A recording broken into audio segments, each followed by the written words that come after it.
우리 오늘 이 시간 계속해서 창조 신학에 대해서 살펴볼 텐데요. 우리 첫 번째는 창조와 과학에 대해서 살펴봤고요. 두 번째 시간에는 창조와 우연에 대해서 살펴봤고요. 오늘은 이 창조와 진화에 대해서 함께 살펴보고자 합니다. 그 가운데 우리 창세기 1장 25절 말씀 우리 다 같이 한번 읽도록 하겠습니다. 시작.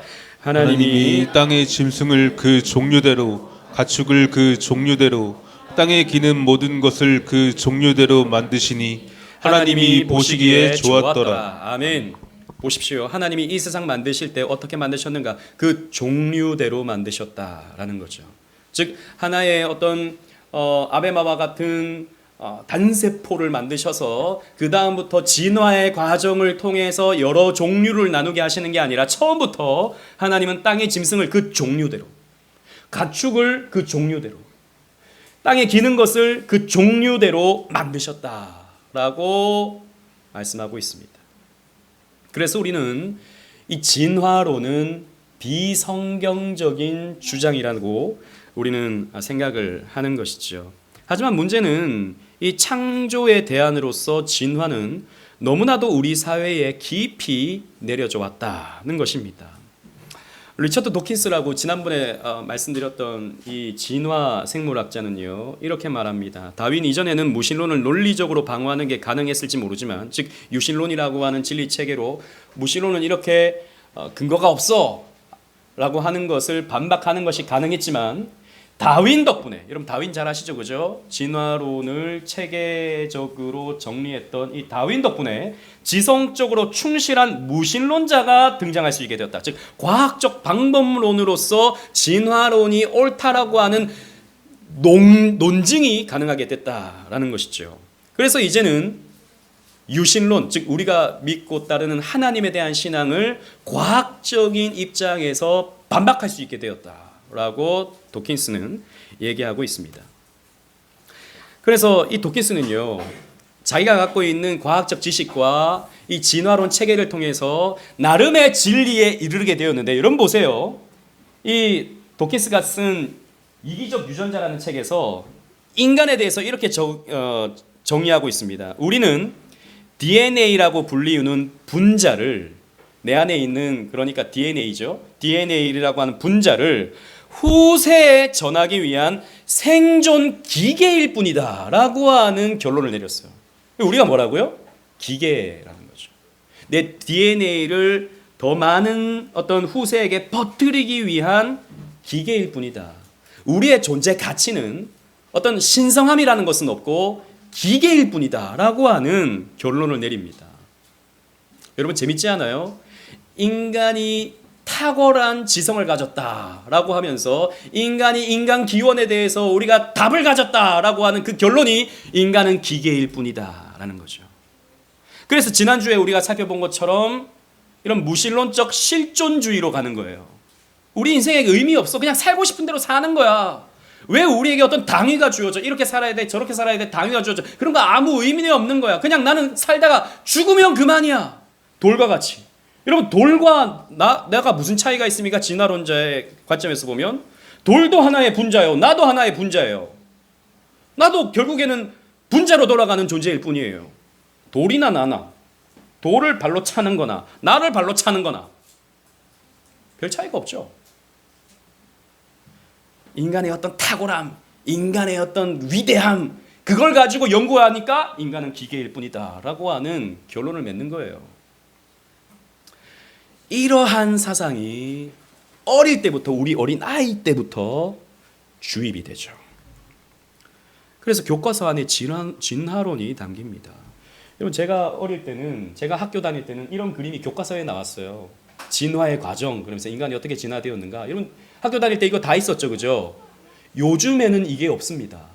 이런 그림이 없어요. 이거는 진화론을 오해, 잘못 표현한 거다라고 해서 요즘에는 다른 그림으로 표현하는데요. 좀 이따 보여드리겠습니다. 자 보세요. 우리가 아이들에게 요리 문답을 가르치죠. 어릴 때부터. 우리 SFC는 우리 소요리 문답 공부하잖아요. 우리 주일학교도 목사님과 같이 성경을 공부하는데 어릴 때부터 하나님이 있다, 하나님이 이 세상 만들었다라고 우리는 아이들에게 주입으로 교육을 해요. 여러분 교육의 가장 기본은 주입입니다. 요즘에 무슨 창의적 교육 뭐 대화형 교육 얘기가 많지만 사실 가장 교육의 기본은 주입이에요. 사상을 심겨주는 겁니다. 보세요. 이걸 하지 않으면 학교에서 아이들은 무비판적으로 진화론을 주입받습니다. 교과서에 나오니까 이게 진실이야, 이게 사실이야, 이게 true야 라고 주입을 받아요. 일방적으로 가르치죠. 제가 지난주에 좀 여러 자료들을 찾다가 최재천 교수님, 제가 좀 이따 영상도 보여드릴 텐데, 우리나라의 진화생물학자 중에 가장 탁월한 권위자인 최재천 교수님, 유튜브도 하시고 책도 많이 쓰시고 여러분 TV에서 많이 보셨을 겁니다. 그분이 리처드 도킨스와 만났어요. 그분의 도킨스의 책을 번역을 했거든요. 그래서 미국에 찾아가서 대담을 했어요. 대화를 나누는 가운데 왜 그렇게 당신은 기독교에 대해서 마치 전투적으로 대응하느냐라고 이제 최재천 교수가 물어본 거예요. 당신은 무슨 사명감을 가진 사람처럼 기독교를 그렇게 몰살시키려고 하느냐라고 이렇게 물어봤어요. 그런 대화를 이렇게 나누는 가운데 도키스가 물어봤대요. 당신 혹시 종교 있어? 그렇게 물어보더래요. 그래서 사실 나는 진화론자지만 교회를 다녀. 이렇게 말한 거예요. 근데 교회를 다니는 이유가 뭐냐면 나는 신앙은 별로 없고 내 아내가 독실한 기독교 신자야 라고 말했다는 거예요. 그래서 우리 가족의 평화를 위해서 나는 주일날 가서 그냥 교회 가서 좋은 말씀 듣고 와 이렇게 얘기한 거예요. 그럼 물어봤대요 도키스가. 그러면 당신 자녀들은 어떻게 해?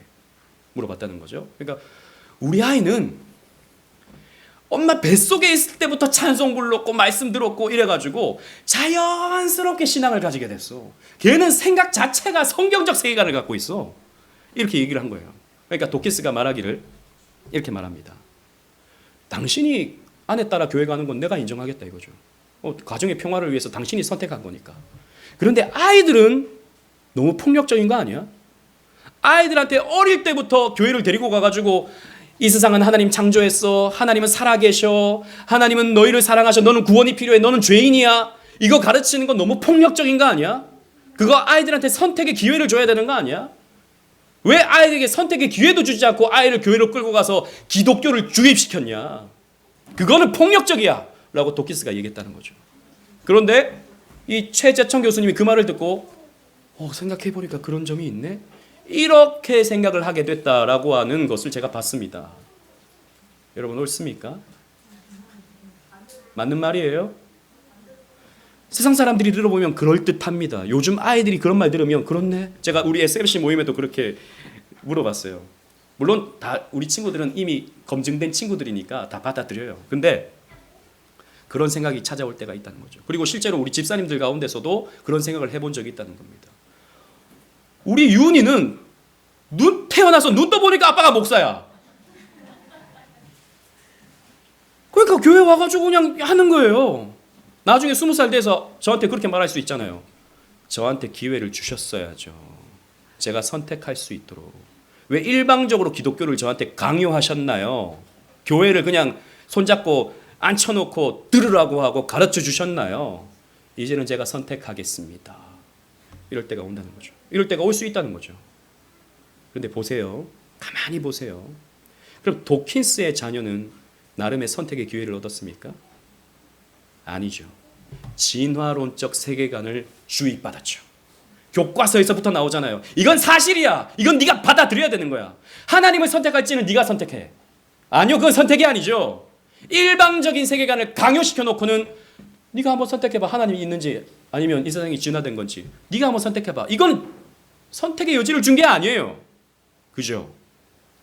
일방적으로 진화론적 세계관을, 불신적 세계관을, 무신론적 세계관을 주입시켜 놓은 거예요. 그래서 여러분 무서운 것은 요즘 아이들은 뭐 예전에도 마찬가지입니다. 요리문답을 가르치듯이 학교에서 진화론을 일방적으로 주입시키고 있어요. 이 사실을 우리가 경계해야 된다라는 거예요. 그래서 얼마 전에 여러분 한국창조과학회에서 한국교과서위원회인가 뭐 아무튼 그런 게 있어요. 그런 거에 계속 이제 항의를 보낸 거예요. 왜 교과서에 진화론만 나오냐? 창조론에 대해서 언급을 해야 된다.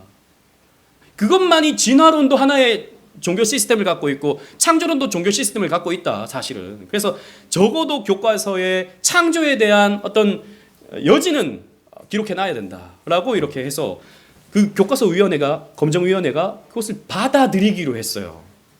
그런데 난리가 났어요. 이 과학계에서. 아니 왜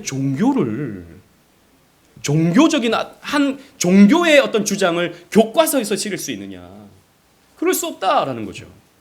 그래서 이게 철회된 걸로 알고 있어요. 그 창조론에 대해서 기록을 이제 하지 않는 것으로. 이거 종교의 영역을 왜 교과서에 끌어오려고 하느냐. 종교의 영역을 왜 사실의 영역으로 끌어오려고 하느냐라고 한다는 거죠. 근데 우리가 지난주에도 살펴본 것처럼 과연 이 진화론이 과학적인 것이냐? 그럴 수 없다라는 것이죠. 그래서 근데 문제는 우리 사회에 창조는 종교의 영역이고 믿음의 영역이고 진화는 학문과 과학의 사실의 영역이다라고 하는 일방적인 교육을 하고 있다는 것입니다. 그러니까 우리도 은연중에 이런 생각들을 하고 있는 거죠. 일주일 내내 세상의 세뇌를 받는 거예요. 일주일 내내 세상의 가스라이팅을 당하는 거예요. 여러분 우리는 좀 약간 표현이 좀 그렇긴 하지만 어디에 가스라이팅을 당하느냐의 문제예요. 우리의 세계관은. 우리는 선한 것에 영향을 받아야 된다는 것이죠. 진화론자의 학문적 권위와 교과서에 합의된 권위를 믿는 세계관을 우리 자녀들에게 주입하고 있는데, 근데 이게 여러분 제가 학교 다닐 때는 이런 그림이 진화론의 하나의 예시로서 보여졌지만, 그러니까 원숭이가 점점 진화해서 인간이 됐다. 그때는 이게 사실이었어요. 그게 과학 교과서에 말하는 사실이었어요. 근데 요즘에는 이렇게 나오지 않습니다. 어떻게 나오느냐? 이런 그림으로 나와요. 그러니까 하나의 공통 조상에서 여러 분화를 이루어서 그 가운데 원숭이가 나오고 고릴라가 나오고 침팬지가 나오고 인간이 되었다라고 하는 이런 나무 그림으로서 진화론을 설명해요. 요즘에는. 그러니까 원숭이가 점점 진화해서 인간이 됐다라고 하는 것이 자기들도 틀렸다는 거죠. 보세요. 틀린 거예요. 자기들도 모르는 거예요. 추측할 뿐이에요. 이러한 관점을 우리는 가질 수 있어야 된다는 것입니다. 다시 말씀드리지만 진화론은요, 종교성을 가져요. 진화론은 실험 불가능한 믿음을 전제하죠. 진화되었을 것이라고 하는 가설을 믿음으로 전제해 놓고 다른 증거들을 찾아오는 겁니다. 진화론은 지난주에 말씀 나눴던 것처럼 우연과 어쩌다 보니 돌연변이가 발생하고 그것이 다수종이 되고 이런 우연을 통해서 지금의 이런 모습으로 진화되었다. 그리고 오랜 시간 왜 진화의 증거가 없느냐? 진화의 증거를 가져와 봐라. 그래도 가져올 수 있는 게 없죠. 왜? 너무 긴 시간을 통해서 이루어졌기 때문이다. 라고 보는 것입니다. 긴 시간이 이루어지면 그런 아메바가 지금의 이런 생명체처럼 진화될 수 있다라고 보는 거죠. 그러니까 우연과 긴 시간이 얼마나 전지전능한지를 믿는 종교가 진화론이다. 그래서 자연이라고 하는, 여러분 우리가 자연의 신비, 자연의 힘, 뭐 이런 거 우리 많이 얘기하잖아요. 자연이 얼마나 능력이 있는지 이런 생명체를 막 만들어내고 이런 모든 사상의 기원이 이제 자연주의라고 하는 표현입니다. 그러니까 하나의 이것도 이즘이죠. 네이처리즘. 자연은 모든 것을 할 수 있다라고 보는 것입니다. 이것도 하나의 믿음이죠. 그래서 여러분 갑자기 이름이 생각이 안 나요. 일본 그 지브리의 유명한 애니메이션 감독이 있잖아요. 미야자키 하야오. 그 사람의 애니메이션을 보면 이런 자연주의적 색채가 굉장히 많이 드러나죠. 특히 여러분 모노노케 힘의 이런 그 영화 보셨습니까? 자연이 하나의 신이죠. 신성화되어 있죠. 신이기 때문에 모든 것을 다스리고 자연이 하나의 신적인 존재로서 표현됩니다. 이게 일반적인 우리가 이 세상이 갖고 있는 세계관이다라는 거죠. 그러니까 자연이 이 우주와 인간을 창조했다라고 보는 종교성을 갖고 있는 것입니다. 여러분 자연이라는 말을 여러분 우리가 좀 조심해서 사용할 필요가 있는데, 자자는 스스로 자자고 연자는 우연의 연자예요. 즉 인간 스스로가 혹은 자연 스스로가 우연히 무언가를 만들어낸다라고 보는 관점이죠. 자연의 힘이 더해지지 아니하고 스스로 존재하거나 사람의 힘이 더해지지 아니하고 스스로 존재하거나 저절로 이루어진다는 뜻을 가진 말, 이제 이런 식으로 이제 자연을 표현하죠. 그러니까 자연이 뭐 자연스럽게 이 자연. 그런데 여러분 이 자연이 스스로 존재하나요? 우연히 존재하나요? 그러니까 이 자연이라는 말을 우리는 뭐 언어는 사회성을 가지고 있기 때문에 우리가 쓰긴 쓰지만 우리는 자연이라는 말보다는 사실 피조계라고 써야 되는 것이 훨씬 더 옳습니다. 이 세상은 하나님이 창조하신 피조 세계다라고 우리가 보는 거죠. 그래서 이승구 교수님, 합신의 이승구 교수님 같은 경우에는 자연이란 말 안 쓰세요. 피조계라는 말을 쓰십니다. 이 세상은 피조된 세상이지 우연히 존재하는 스스로 존재하는 그런 세상이 아니다라는 거죠. 진화론은 사실 인생의 답을 찾는 종교예요. 보세요. 인간이 어디에서 왔는가? 나는 누구인가? 라고 하는 답을 찾는 철학적, 세계관적, 존재론적 종교예요. 어떤 답을 추구합니까? 인생의 목적 따위는 없다는 답을 추구해요. 인생에는 목적 따위는 없다. 내가 왜 존재해야 되는가? 당위라는 건 없다. 그러한 답을 얻는 종교성을 갖죠. 그죠? 네 살고 싶은 대로 살아라 이겁니다. 그리고 하나님을 제외한 답을 찾겠다. 그러니까 하나님이라고 하는 성경에 그려진 여호와 하나님이라고 하는 존재 외에 다른 무언가 신성한 것을 찾는 거예요. 그 답으로서 얻은 것이 진화론이다 라고 보는 것이죠. 그래서 진화론은요 종교성을 가집니다. 제가 아까 언급했던 이 최재천 교수님, 제가 유튜브 한 장면을 여러분들에게 좀 보여드리려고 합니다. 이분은 자 들어보세요. 얼마나 이분이 종교성을 갖는지 한번 보세요. 책을 사서 그냥 계속 읽었어요. 밤새도록 읽고 새벽녘에 책장을 덮었는데 와 정말 너무 기분이 진화론의 책을 읽고 어렸을 때부터 은혜를 받은 거예요. 삶에 대한 그 많은 의문들, 질문들 이런 것들이 제가 표현을 이렇게 할게요. 그 책에서 도킨스가 선사해주는 유전자 렌즈를 끼고 진화론적 렌즈. 보이기 시작하는 거예요. 왜 세상이 이렇게 돌아가야 되느냐 하는 게 보이는 거예요. 이게 굉장히 저한테는 극적으로 나타나는 게 제가 책을 다 읽고 덮은 시점이 새벽이었어요. 창문을 열었는데 베란다에 이렇게 나왔는데 그날따라 안개가 굉장히 자욱하게 낀 날이었어요. 책을 읽으면서 느꼈던 그런 충격 뭐 이런 거를 이제 가라앉히느라고 봅니다. 처음 서서 난간에 이렇게 서 있는데 그 안개들이 거치기 시작하면서 나무가 보이고 집들이 보이고 자동차가 보이기 시작하더라고요. 그게 마치 저한테 어떤 느낌을 줬냐 하면 세상이 보인다. 드디어 내가 새로운 렌즈를 얻었구나. 새로운 세계관을 얻은 거예요. 나 나름대로 볼 수 있는 그런 새로운 렌즈를 얻은 것 같아요. 그날 이후로 저는 이 세상의 모든 문제를 유전자의 관점에서 봅니다. 어떤 문제가 저에게 주어지더라도 진화의 관점에서 모든 문제를 제 나름대로 제 마음속에서 분석하기 시작한 거예요. 이게 저한테는 너무너무 소중한 간증 같지 않습니까? 적어도 저에게는 일관된 잣대가 하나 생긴 겁니다. 그 분석이 언제나 옳을 필요는 없습니다. 다만 제 마음속에는 언제나 일관된 해답을 주니까 세상이 제가 생각하는 일관된 기준으로 보이기 자, 그 다음이 중요합니다. 너무나 소중한 경험이었다고 생각해요. 근데 실제로는 이걸 남에게 얘기하는 과정이 쉽지 않더라고요. 수업 시간에, 강연 시간에 유전자의 관점에서 보는 세상 분석 얘기를 이제 쭉 하고 나면 찾아오는 학생들이 있어요. 몇몇 학생들은 진짜 제 앞에 와서 흐느끼면서 우는 학생들도 있어요. 교수님의 이 설명을 다 듣다 보면 도대체 내가 왜 살아야 되는지를 모르겠다.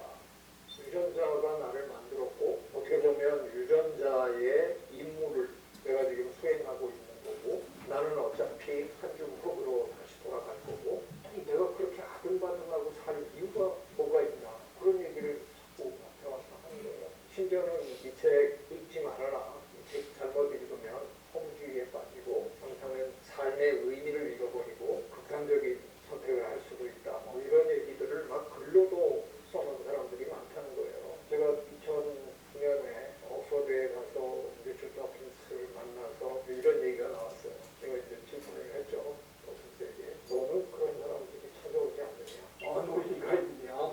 부지기수로 많이 온다.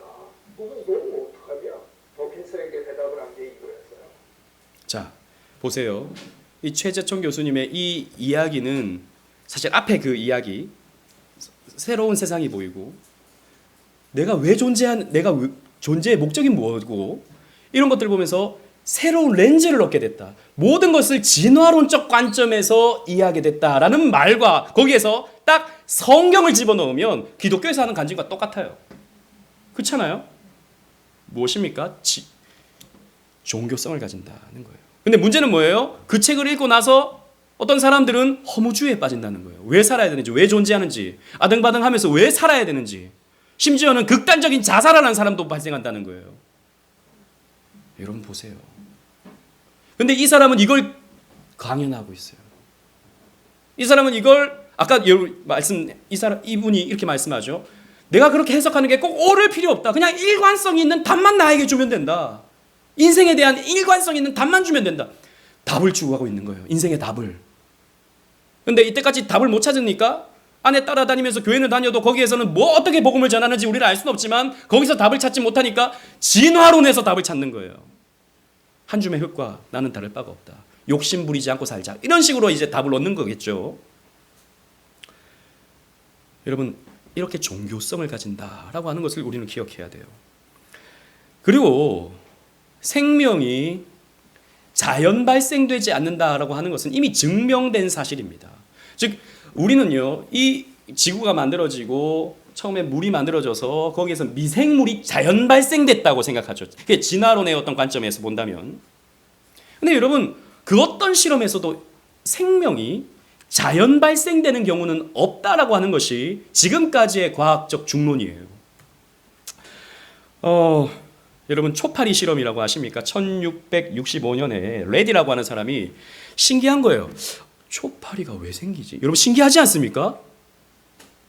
여러분 집에 뭐 문 닫아 놓잖아요. 뭐 없잖아요. 근데 과일 깎아 놓으면 여름에 그 사과 껍질에 뭐가 생겨요? 초파리가 생기잖아요. 이 레디가 생각한 겁니다. 자연스럽게 생겼네? 생명체가 자연스럽게 생겼네? 그래서 실험을 했어요.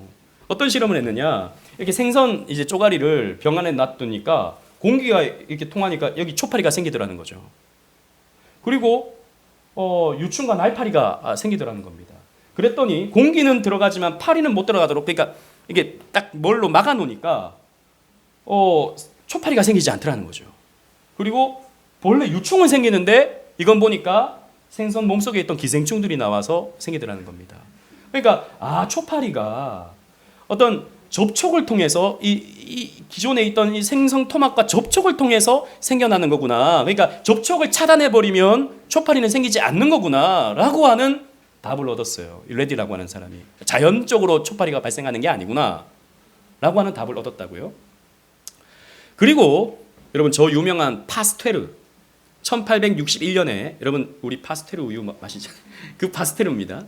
그 파스테르가 이런 생명이 과연 무에서 생명이 탄생할 수 있는가를 이제 실험을 했어요. 이 유명한 백조목 플라스크 실험이라고 하는 것인데 이때 당시에 이제 또 진화론이 팍 알려지기 시작하면서 생명체는 자연적으로 발생할 수 있다라고 하는 것을 이 사람이 나름 실험을 해봤어요. 여기에는 이제 육수, 고기 끓여놓은 육수를 해놓고 공기를 완전히 차단해버린 거예요.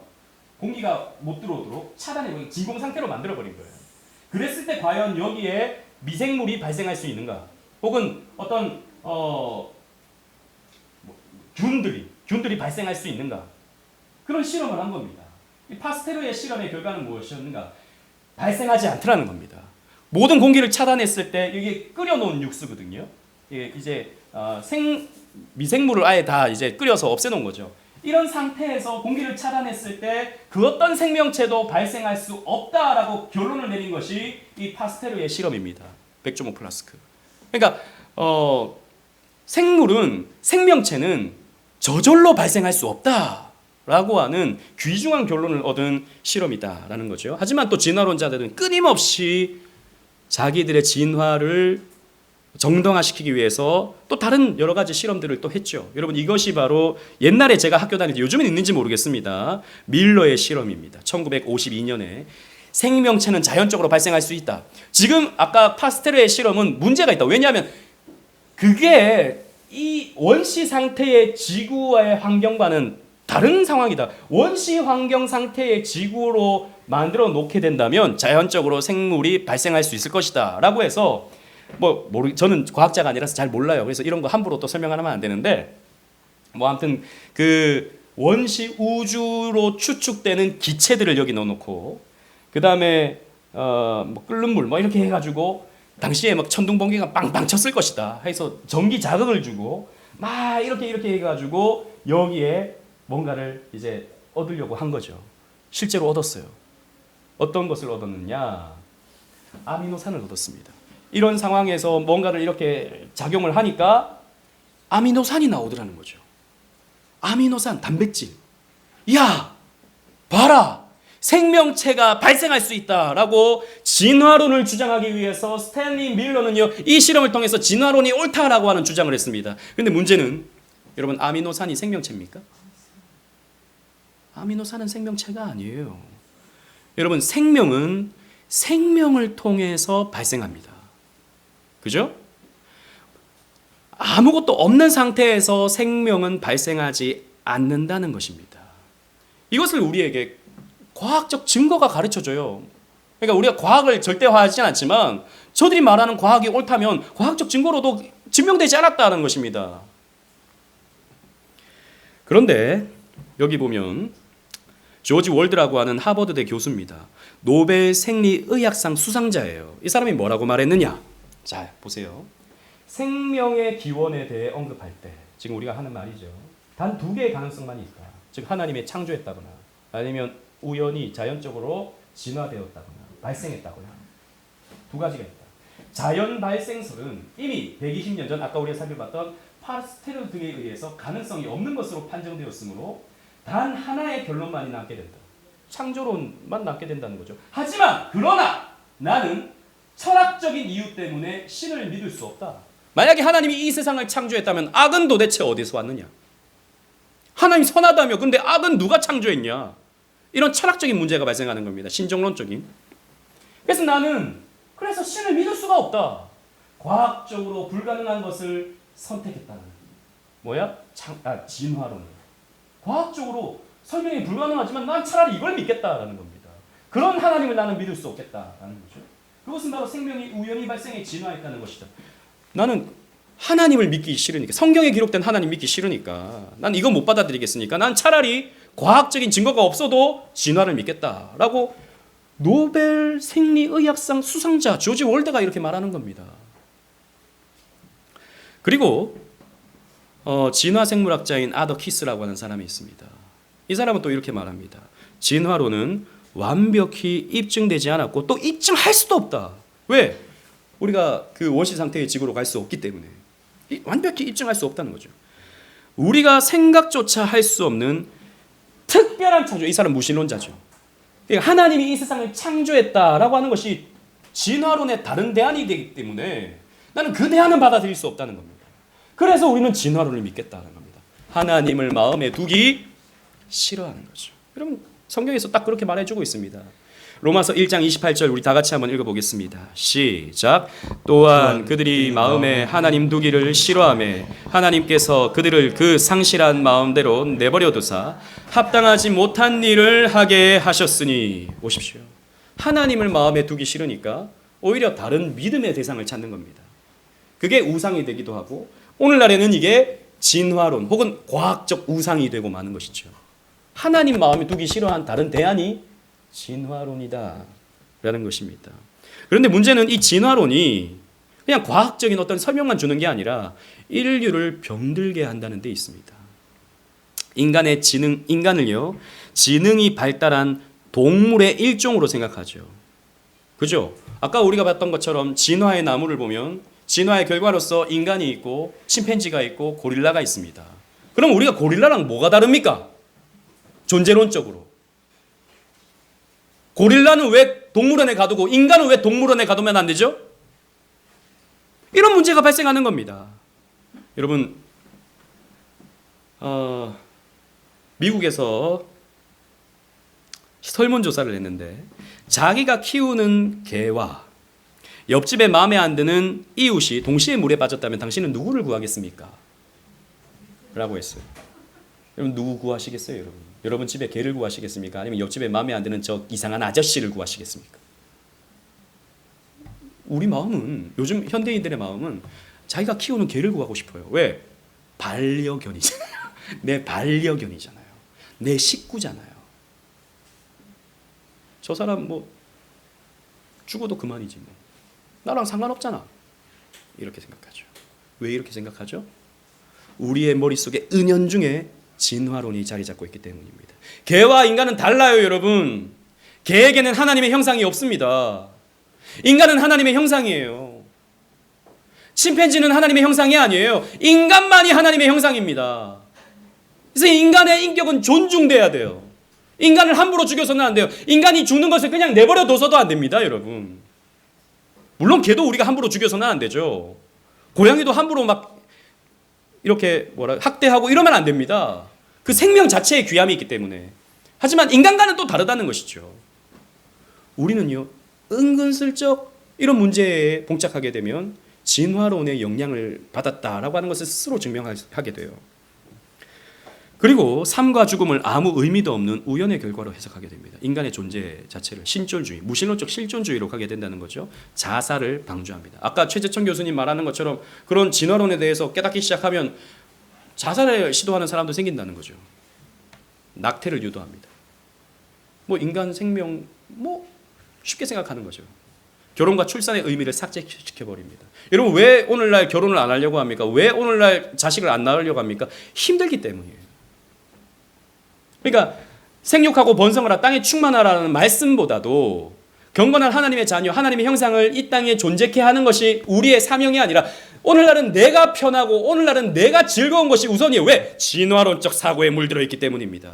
인간의 목적 따위는 없다. 인간의 당위 따위는 없다. 네가 즐겁게 사는 게 네 인생의 목적이다 라고 하는 것이 진화론이 우리에게 가르쳐주기 때문입니다. 결혼 안 해요. 진화론은 그렇게 우리를 끌고 가버립니다. 결국에는 그래서 앞으로 우리 사회는 여러분 나중에 보십시오. 30년 후에 40년 후에 우리 대한민국이 어떻게 되는지 여러분 보셔야 됩니다. 지금 유럽이 결혼을 안 하고 아이를 안 낳으니까 이민자들이 와서 다 그 자리를 채우게 됐잖아요. 그래서 온갖 사회적인 불안, 사회적인 혼란이 지금 뒤섞여 있습니다. 지금 유럽은요, 제정신이 아니에요. 앞으로 우리나라도 그렇게 될 겁니다. 이 나라에 지금 일할 사람이 필요하잖아요. 이 소비할 사람들이 필요하잖아요. 저 동남아 사람들 엄청나게 많이 와서 한국에 살게 될 겁니다. 이제 앞으로 이슬람 사원들이 곳곳에 세워지게 될 거고요. 힌두교 사원들이 곳곳에 세워지게 될 거예요. 온갖 천연세계 세상이 될 겁니다. 그러면서 다양성을 강조하게 되고 그러면서 기독교의 어떤 특별함을 드러내지 못하는 그런 세상이 될 거예요. 말세죠. 약육강식의 논리를 당연시합니다. 여러분 진화론의 가장 핵심적인 이론은 뭐냐? 약육강식입니다. 적자생존. 강한 자가 살아남는다는 겁니다. 그러니까 힘 있는 돌연변이가 탄생해서 그 돌연변이가 다수족이 되는 겁니다. 이게 자연의 섭리다라고 보는 거죠. 이게 자연의 원리다라고 보는 것입니다. 그러면 보십시오. 저 미국이 온 세상을 지배하는 것은 옳습니까? 중국이 G2잖아요. 온 세상을 지배하는 것은 옳습니까? 우리 같은 우리는 약소국은 아니지만 강소국이죠. 우리나라는. 아무튼 그래도 중국과 비교하면 국방력의 차이가 있잖아요. 지배를 받는 것이 옳습니까? 여러분 약육강식의 논리는 제국주의를 용인합니다. 왜? 강한 자가 살아남잖아요. 그리고 인종적으로도 히틀러가 그런 생각을 했죠. 위대한 아리아인이 온 세상을 다스려야 된다. 저런 열등한 유대인들은 다 죽여버려야 된다. 저 사람들을 남겨놓는 것은 저렇게 돈의 그 수전너가 되어서 살아가는 저런 유대인들을 남겨놓는 것은 이 사회의 악이다라고 생각했던 거죠. 진화론적인 생각입니다. 약육강식의 논리. 우월한 유전자가 살아남아야 된다라고 생각했던 히틀러의 생각입니다. 그래서 여러분 일동주의, 쾌락을 추구하는 성폭력, 동성애, 학교폭력, 왕따, 자살, 낙태, 폐륜 범죄, 인육 섭취 뭐 여기까지는 좀 그럴 수 뭐 사람이나 짐승이나 먹는 건 내가 뭐 돼지를 먹나 사람을 먹나 진화론을 따르게 되면 이렇게 되는 겁니다. 물론 다 이렇게 된다는 말은 아니고 극단적으로 보면 이런 문제가 발생한다라는 것이죠. 그리고 죄의식이 사라집니다. 왜 죄라고 하는 것도 인간이 만들었다라고 생각하는 거죠. 자기들이 합의에 따라서 만든 거라고 생각하는 거죠. 살인이라고 하는 것도 사회적 안정을 위해서 사람들이 합의해서 만들어 놓은 도덕이라고 생각하는 거죠. 인간이 이렇게 사나 저렇게 사나 윤리가 없어지는 겁니다. 그리고 제국주의, 공산주의를 합리화합니다. 앞에서 말씀드렸죠. 그리고 적자 생존에 의한 공산주의, 계급투쟁을 합리화하게 됩니다. 여러분, 계급투쟁이 무엇입니까? 사실 이 공산주의, 사회주의의 그 사상의 기저에는 진화론이 깔려 있어요. 진화론을요, 나치 강령으로 삼았던 것이 히틀러였습니다. 그리고 찰스 다윈에게 자본론을 헌정한 사람이 칼 마르크스입니다. 수천 명을 학살하는데 아무런 죄책감을 느끼지 못했던 레닌, 스탈린, 모택동 이런 사람들은 왜 사람들을 죽이는데 아무런 걸림돌이 없었죠? 진화론을 믿었기 때문입니다. 그래서 인간은 유물론, 그러니까 물질이다라고 보는 겁니다. 인간은 사회혁명을 이루기 위한 도구로 보는 거예요. 하나님의 고귀한 형상으로 보지 않는 겁니다. 그러니까 얼마든지 사회혁명을 위해서 사람들을 죽여도 된다라고 하는 생각들을 가지고 있었던 거죠. 여러분, 이렇게 여러분 진화론은요, 그냥 학문이구나, 과학이구나 이렇게 쉽게 생각할 수 없는 것입니다. 우리에게 찾아오는 엄청난 도전인 것이죠. 그래서 우리는 이것이 도전이라는 것을 생각해야 됩니다. 진화론이 사람들을 원시적 미신에서 해방시켜준다. 보이지도 않는 신이 있다 그러고 그 앞에 예배드리고 저 어리석은 사람들, 저 사람들 해방시켜줘야 돼 라고 주장하는 사람이 리처드 도킨스입니다. 지금 이 사람이죠. 잘생겼어요. 말도 잘합니다. 똑똑해요. 옥스퍼드 박사죠. 그래서 우리를 해방시켜 주려고 이 사람은 열심히 책을 씁니다. 여러분들 지금 전도하려고 이 사람이 엄청 책도 많이 쓰고 열심을 내고 있어요. 그 사실을 여러분들이 기억해야 됩니다. 이 사람들은 전도자입니다. 이 사람들은 진화론의 사제들이에요. 그냥 과학이니까, 그냥 사람들의 많이 읽고 있는 책이니까 무비판적으로 받아들여서는 안 된다는 것이죠. 저는 이 책을 무조건 읽으면 안 된다는 건 아니에요. 변증하기 위해서는 우리가 읽어야죠. 저도 좀 읽어봤습니다. 나름 재밌어요. 나름 이런 게 있구나 생각되는 부분이 분명히 있습니다. 근데 과학으로 포장되어 있죠. 이 사람들의 이 종교성이. 그리고 줄리안 헉슬리라고 하는 생물학자는요, 대놓고 이렇게 말했습니다. 진화론은 무신론적인 자연주의 종교를 추구한다. 제 말이 아니고 줄리안 헉슬리 경의 말입니다. 이 사람은 진화론자였지만 진화론은 종교다. 자기 스스로 그렇게 말했습니다. 그리고 마이클 루즈라고 하는 과학 철학자는요, 진화론은 창조론보다 더 근본적인 종교다 라고 말했어요. 그러니까 종교 체계를 어떤 종교보다도 잘 갖고 있는 것이 종교다. 진화론이다 라고 이렇게 마이클 루즈라고 하는 사람은 이렇게 이야기를 했습니다. 그래서 우리는 이런 진화론에 대해서 우리가 과학적으로 다 알 필요는 없죠. 다 알 수도 없죠. 하지만 이런 입장에 대해서 우리는 분명히 알고 있어야 됩니다. 이사야 43장 7절 말씀을 읽는 것으로 오늘 강론을 마치도록 하겠습니다. 이사야 43장 7절 다 같이 읽겠습니다. 시작. 내 이름으로 불려지는 모든 자 곧 내가 내 영광을 위하여 창조한 자를 오게 하라. 그를 내가 지었고 그를 내가 만들었느니라. 아멘. 우리는요, 존재 목적이 있습니다. 존재의 이유가 있어요. 무엇입니까? 하나님의 영광을 위해서. 아까 우리 새가족반 할 때 이거 나누었거든요. 우리가 하나님의 영광을 위해서 지음받았다라고 하는 것이 어떤 의미인가? 하나님이 주시는 복음의 영광을 누리라고 하나님이 우리를 창조했다라는 것이죠. 하나님이 나를 창조하셨다라고 우리가 알면 우리는 개와 돼지와 소보다 훨씬 더 가치 있는 하나님의 형상인 존재가 되는 겁니다. 그리고 내가 오늘 열심히 일해야 되는 이유가 있는 거예요. 내가 왜 결혼을 해서 내가 왜 자식을 낳아야 되는지에 대한 의미가 있는 겁니다. 모든 것이 의미로 충만한 거예요. 모든 것이 메시지로 충만합니다. 우리는 우리의 창조주를 기억할 수 있어야 돼요. 창조가 아니면 진화입니다. 다른 대안이 없어요. 여러분들은 무엇을 선택하시겠습니까? 무엇이 옳다고 말하겠습니까? 창조를 믿고 따르는, 그래서 가치 있는 인생을 살아가는 저와 여러분들 되시기를 주님 이름으로 축원합니다. 아멘.